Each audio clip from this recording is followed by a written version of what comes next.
अब अपने बात करेंगे ब्रह्म समाज के बारे में। पाश्चात्य शिक्षा और ज्ञान के विकास तथा राजनीतिक परिस्थितियों ने 19वीं शताब्दी के उत्तरार्ध में बंगाल को परिवर्तन के द्वार पर लाकर खड़ा कर दिया। यूरोपीय संस्कृति और ज्ञान का प्रभाव भारतीय समाज पर धीरे धीरे स्पष्ट हो रहा था। भारतीयों ने भी आग्रहपूर्वक पाश्चात्य साहित्य तथा विज्ञान में रुचि दिखाई।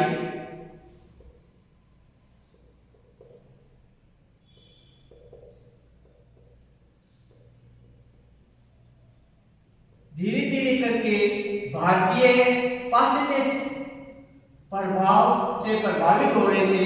परिणाम स्वरूप इस प्रभाव को दूर करने के लिए भारतीय समाज में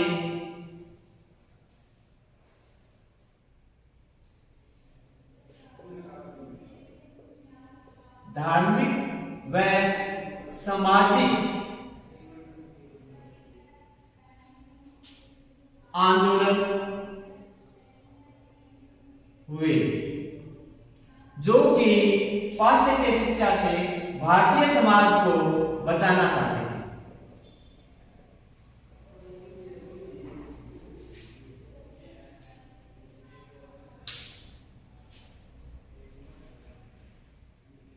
पढ़े लिखे भारतीय नवयुवकों को न केवल अपनों ओर आकर्षित किया, वरना उन्हें पाश्चात्य वेशभूषा, रहन सहन की प्रणाली तथा जीवन दर्शन को भी अपनाने की प्रेरणा दी। लेकिन भारतीयों में एक वर्ग ऐसा भी था जिसने पश्चिम के बुद्धिवाद का स्वागत तो जरूर किया। बुद्धिवाद, पश्चिमी बुद्धिवाद का स्वागत जरूर किया, परंतु उसने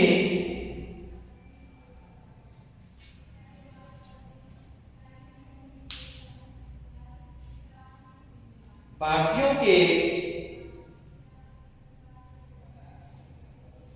बाने को छोड़ने के लिए तैयार नहीं हुआ। ऐसे ही एक वर्ग के नेता राजा राममोहन रॉय थे।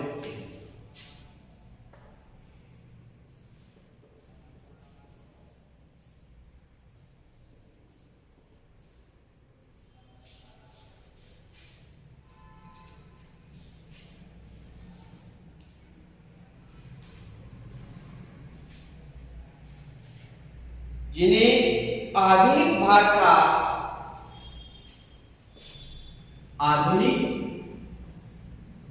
का निर्माता कहा जाता है।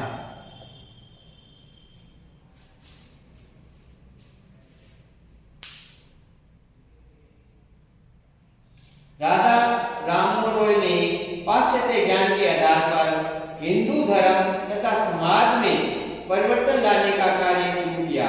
राजा राममोहन रॉय ने हिंदू धर्म के अध्ययन और विश्लेषण में ये निष्कर्ष निकाला, हिंदू जनता ईसाई धर्म के प्रति आकर्षित न हो।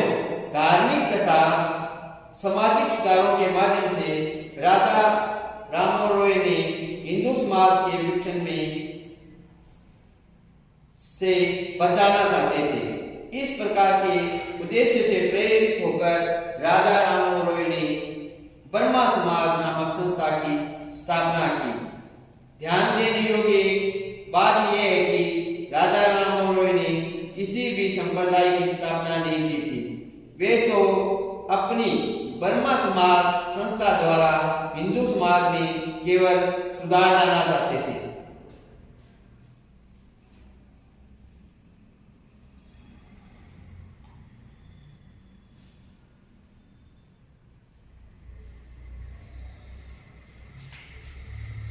ब्रह्म समाज की स्थापना राजा राममोहन रॉय ने 20 अगस्त 1828 में की थी।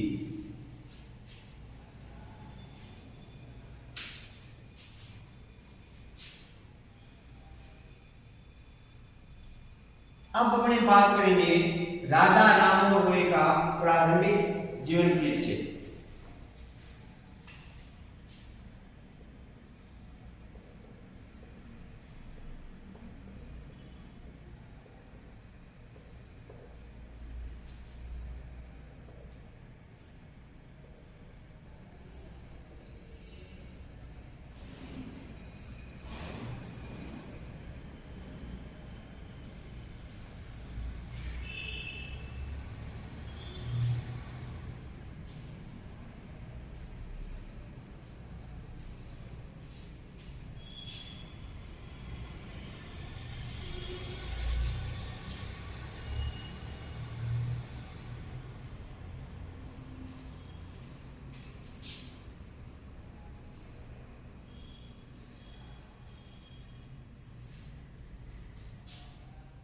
राजा राममोहन रॉय का जन्म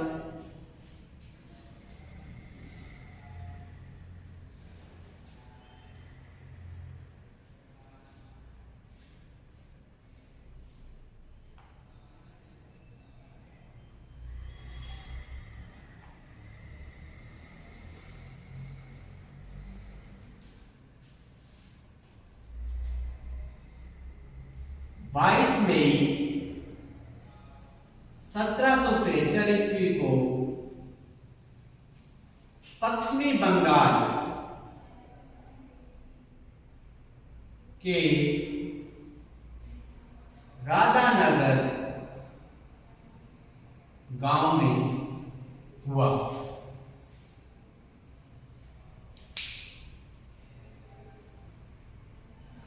वे कट्टर सनातन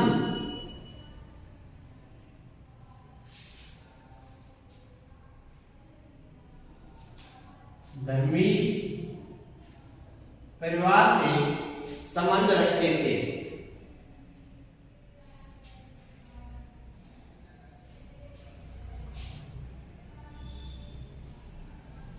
राजा साहब का परिवार धनी एवं संपन्न था। घर के सुसंस्कृत वातावरण में राजा साहब का प्रारंभिक शिक्षा प्राप्त हुई। इन्हीं दिनों पटना फारसी तथा अरबी शिक्षा का प्रमुख केंद्र था, जहां राजा राममोहन रॉय ने पढ़ाई की। युवावस्था में राजा साहब ने फारसी भाषा तथा अरबी का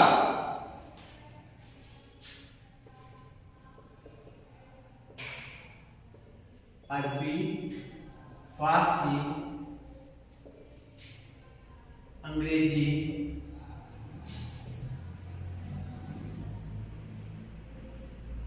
हिंदी भाषा का इन्हें अच्छा ज्ञान था।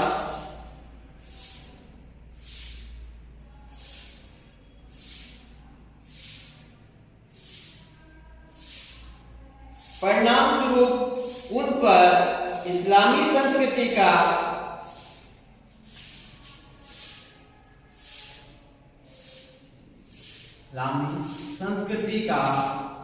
प्रभाव भी देखने को मिलता है।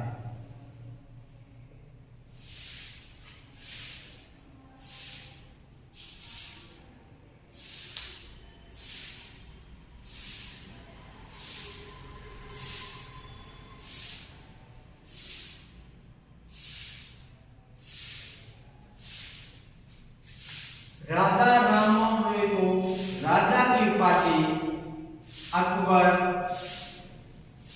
द्वितीय ने प्रदान की थी।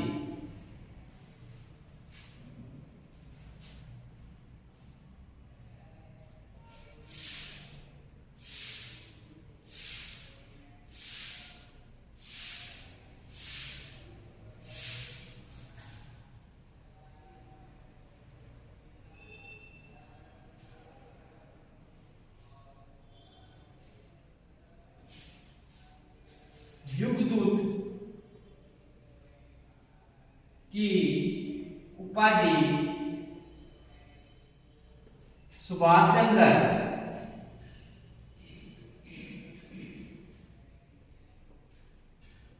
बोस ने दी।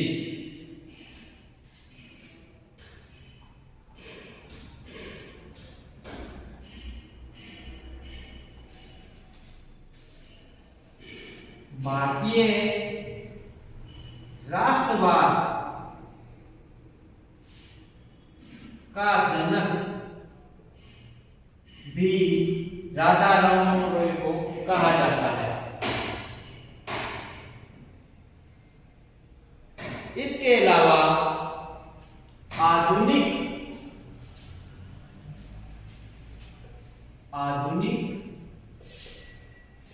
भारत के प्रथम समाज सुधारक के रूप में भी जाना जाता है। इन्हें आधुनिक भारत का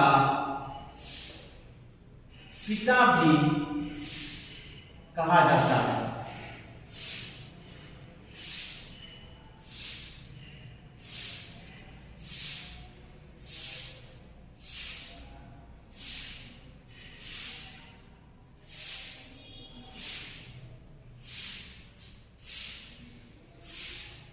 अतीत और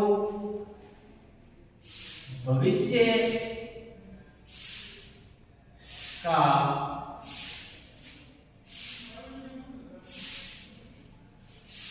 मध्य सेतु भी कहा जाता है।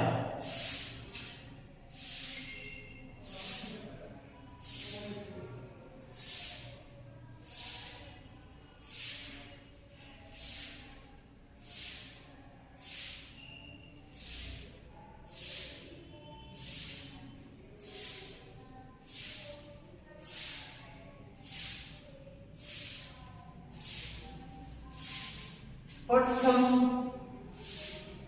भारतीय जो यूरोपीय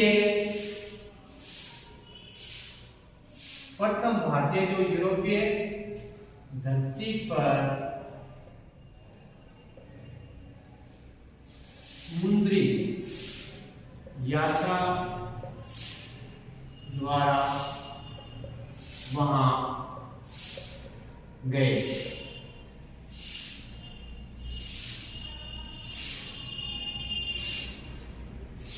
राजा राममोहन रॉय ने मूर्ति पूजा का विरोध किया। उन्होंने एकेश्वरवाद पर बल दिया। इसके अलावा वे बहुदेववाद व अवतारवाद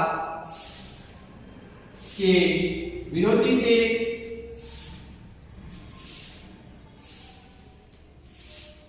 इसके साथ साथ उन्होंने सती प्रथा का विरोध किया।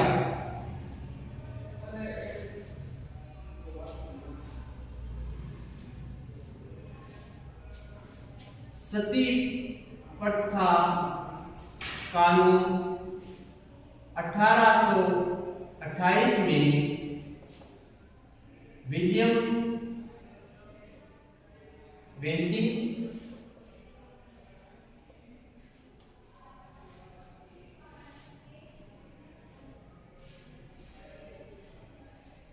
द्वारा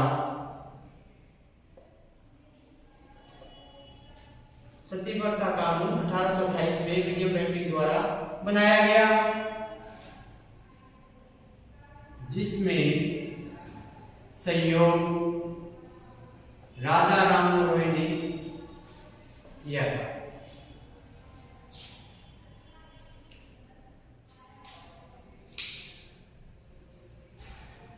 उन्होंने मूर्ति पूजा का खुलकर विरोध किया, जिसके परिणाम स्वरूप उन्हें अपने परिवार से भी तिरस्कार की भावना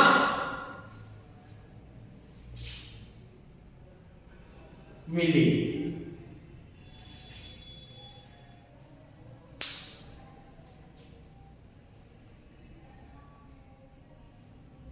राजा राममोहन रॉय ने 3-4 वर्ष घूमकर जीवन व्यतीत किया। इस अवधि में तिब्बत में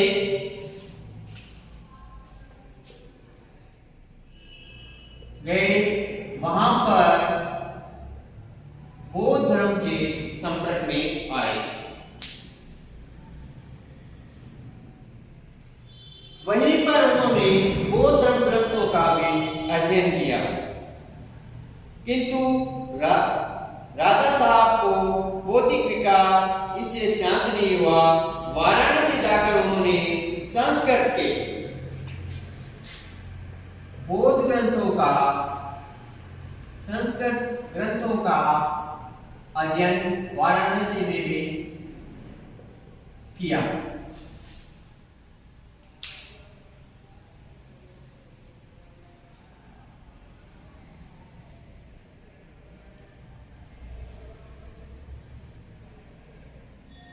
अपने पिता की मृत्यु के बाद वे मुर्शिदाबाद में रहने लगे। इसी वर्ष उन्होंने तुफ़त उल मुहाविदीन नामक रचना फारसी भाषा में निकाली।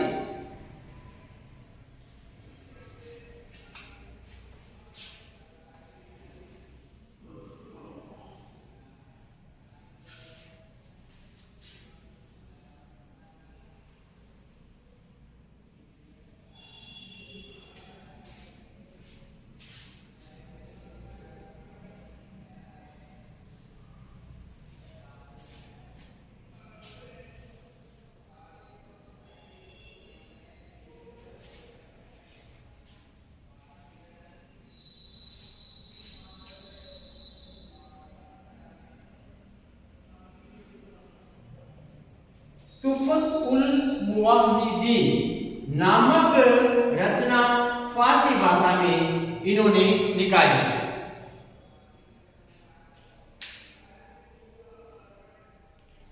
जिसकी भूमिका अरबी भाषा में लिखी गई थी। इस ग्रंथ में उन्होंने मूर्ति पूजा के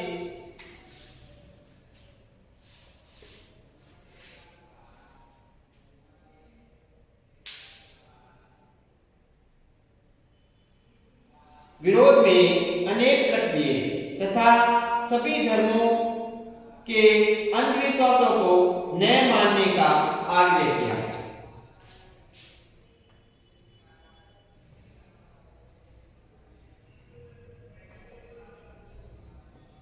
अंधविश्वासों को न मानना और मूर्ति पूजा का विरोध इस ग्रंथ में किया गया। एकेश्वरवाद का समर्थन किया। उन्होंने सभी धर्मों की एकता को प्रतिपादित किया और इसके आधार पर विश्व धर्म की आवश्यकता पर बल दिया। राजा साहब 1803 ईस्वी से 1814 ईस्वी तक ईस्ट इंडिया कंपनी के एक अधिकारी जॉन डिक्वे के संपर्क में रहे। कुछ समय तक उन्होंने कंपनी की सेवा भी की। जॉन डिके के अधीन रंगपुर में दीवान के पद पर नियुक्त हुए। रंगपुर में राजा साहब का संपर्क अनेक प्रभावशाली व्यक्तियों से हुआ। रंगपुर में इनके निवास स्थान पर आपसी विचार विमर्श के लिए सभी धर्मों की बैठकें आयोजित की जाती थी, जिसमें वेदांत, इस्लाम, जैन, बौद्ध, ईसाई आदि धर्मों में खुलकर चर्चा होती थी। रंगपुर में सभी धार्मिक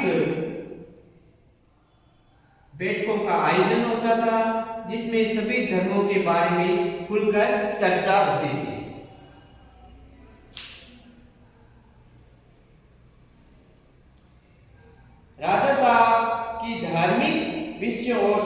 पर यही आत्मचिंतन करने का अच्छा अवसर मिला। तत्कालीन भारतीय धर्म का शब्द ही कोई ऐसा पक्ष नहीं था जिसमें राय साहब की जानकारी न हुई हो। राजा साहब की भाषा की जानकारी की विशेष उपलब्धि थी। 22 वर्ष की आयु में ही उन्होंने जॉन डिक्रो के प्रोत्साहन से अंग्रेजी सीखना शुरू किया। हिंदू तथा ग्रीक भाषाओं में भी उन्होंने कामयाबी हासिल की। अंग्रेजी साहित्य के अध्ययन में उन्हें यूरोपीय राजनीति, विशेषकर फ्रांसीसी राज्य क्रांति की परिस्थितियों को समझने का अवसर मिला। 1814 ईस्वी में 40 वर्ष की आयु में राजा साहब सरकारी सेवा त्याग कर स्थायी रूप से कलकत्ता में बस गए। उस समय कलकत्ता कंपनी प्रशासन की राजधानी थी। यहीं पर राजा साहब का संपर्क अंग्रेजी पढ़े लिखे भारतीयों से हुआ, जो पाश्चात्य की नवीन चेतना एवं बुद्धिवाद से प्रभावित थे। राजा साहब ने इस वर्ग की मानसिकता का जायजा लिया और 1815 ईस्वी में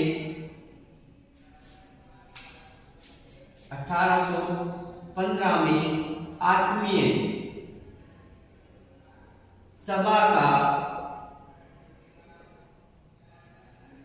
गठन किया,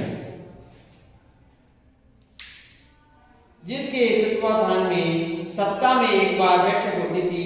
उसमें अद्वैतवादी धार्मिक सिद्धांतों का प्रचार किया जाता था, जिसमें अद्वैतवादी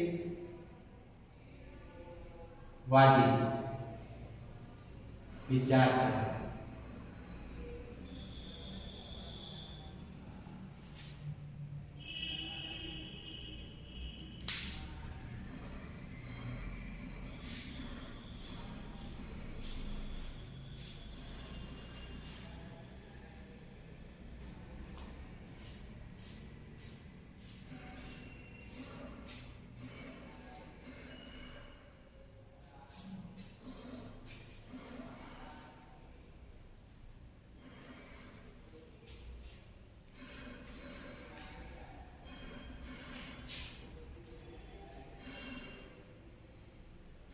राजा राममोहन रॉय ने मूर्ति पूजा के विरोधी थे।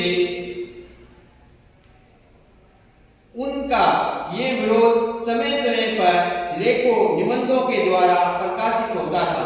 1819 ईस्वी में राजा साहब ने आत्मीय सभा के तत्वाधान में मद्रास के पंडित सुब्रमण्यम के साथ मूर्ति पूजा पर विचार विमर्श किया और उसमें उन्हें तर्क वितर्क में उनको पराजित किया। 1825 में उनके प्रयत्नों के कारण कलकत्ता में वेदांत कॉलेज की स्थापना हुई।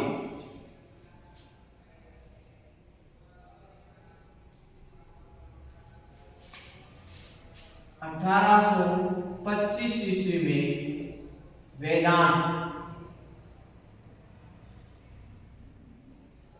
कॉलेज की स्थापना हुई।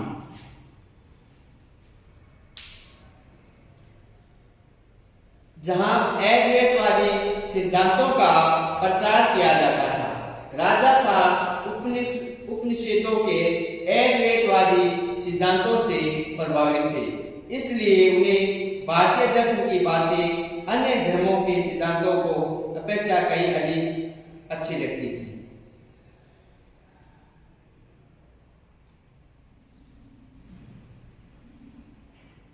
ईसाई धर्म के विषय में उनकी दृष्टि विवेचना इस प्रकार से थी।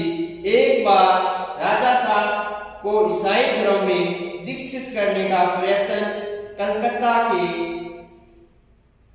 डॉक्टर मिडिलटन के द्वारा किया गया, लेकिन राजा साहब ने ईसाई धर्म को ग्रहण नहीं किया।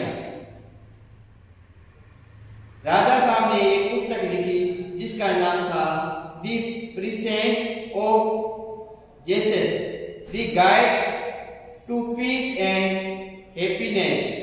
ईसा मसीह के उपदेश शांति और सुख की व्याख्या की गई है। इस रचना में उन्होंने ईसा मसीह की शिक्षाओं की जानकारी दी है। उनकी इस व्याख्या से ईसाई पादरी नाराज हो गए तथा एक गंभीर धार्मिक विवाद खड़ा हो गया। राय साहब ने फिर 3 लेख प्रकाशित किए। इन लेखों में यह स्पष्ट करने का प्रयास किया गया कि ईसा मसीह ईश्वर के पुत्र नहीं थे। ईश्वर त्रिसिद्धांत अर्थात फादर सन होली गोस्ट को ही ठीक माना गया। उन्होंने ईसाई धर्म के प्रचलित सिद्धांतों पर भी शंका प्रकट की कि मनुष्य पाश्चात्य करने से सारे पापों से मुक्त हो जाता है। राजा राममोहन रॉय ने भारतीयों को पश्चिमी ज्ञान विज्ञान में उनकी जानकारी प्राप्त करने के बारे में बताया। भारतीयों के लिए अंग्रेजों की शिक्षा का माध्यम से स्वीकार करने में इनका उल्लेखनीय योगदान है। हिंदू समाज में प्रचलित सती प्रथा का उन्होंने काफी विरोध किया। राय साहब की गैर हाजिरी में उनके भाई का देहांत हो गया और उनकी भाभी को सती किया गया। इस घटना से उन पर काफी ज्यादा प्रभाव पड़ा और उन्होंने इस चीज का खुलकर विरोध किया। राजा साहब ने अथक प्रयत्नों के फलस्वरूप लॉर्ड विलियम बेंटिंक ने 1829 में सती प्रथा गैर कानूनी घोषित कर दिया गया। इससे पूर्व राजा साहब के द्वारा अद्वैत सिद्धांतों के प्रचार के तथा शुद्ध एकेश्वरवाद की उपासना के लिए 20 अगस्त 1828 ईस्वी को ब्रह्मा समाज नामक संस्था की स्थापना की गई। ब्रह्मा समाज की स्थापना करके उन्हें किसी नवीन संप्रदाय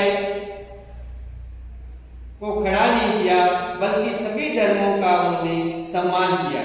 ब्रह्मा समाज 19वीं शताब्दी का प्रथम धार्मिक और सामाजिक आंदोलन था। राजा साहब पहले भारतीय थे जिन्होंने भारतीय धर्म और सुधार समाज की बुराइयों को दूर करने का प्रयास किया। भारतीय समाज और धर्म में की स्थिति उसमें पतन की हो गई थी। धर्म का स्थान कर्मकांडों ने ले लिया था। संपूर्ण समाज में अंधविश्वास चारों ओर व्याप्त हो गया था, जिससे समाज में अनेक बुराइयां आ गई थी। ईसाई धर्म भी काफी प्रभावशाली हो रहा था। वह अपना धर्म का प्रचार प्रसार कर रहा था, जिससे हिंदू धर्म को खतरा उत्पन्न हुआ और इसे दूर करने के लिए राजा साहब ने प्रयास किया।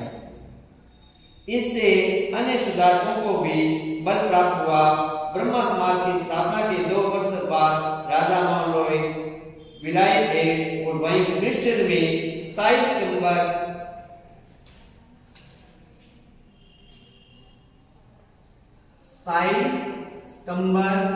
1833 में इंग्लैंड के ब्रिस्टल नामक स्थान पर उनकी मृत्यु हो गई।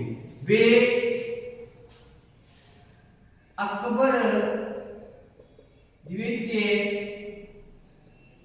की पेंशन के बारे में बात करने के लिए इंग्लैंड गए थे।